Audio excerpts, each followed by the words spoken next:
bir mavizamda aytdim. O'g'il bola bor uydan men shu gapimga javob beraman, fohisha chiqmagan va chiqmaydi.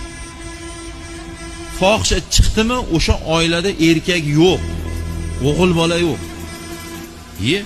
Akasi bor, ukasi bor, dada erkak bas uni.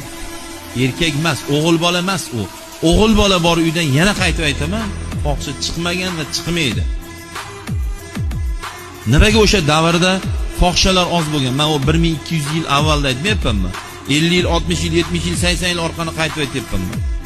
Tirik men u paytda bo'lmagan bo'lsam-da, lekin tirik tarixlar bor. Gaplashing shulardan.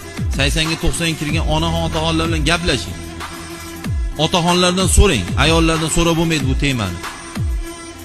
Noto'g'ri savol bo'lsa uzr kechirasiz-ku, o'sha davrda fohisha ko'p bo'lganmi deydi. Fohisha bo'lmagan bizim mahalla.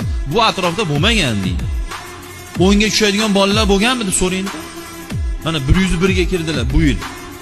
O'tgan 100 ga kirdilar. Bu yil 101 ga kiryaptilar. Hozir ham tirik, Toshloqda. O'sha kim aytib beradilar? Yoshligimizda qishloqda bitta o'yinga tushadigan erkak bo'lardi, o'g'il bola bor edi deydilar. Bitta. Boshqacha nom bilan aytishardi uni deyshadi. Bitta o'yinga tushardi o'sha erkak. Bugun qanaqa ketyapsiz?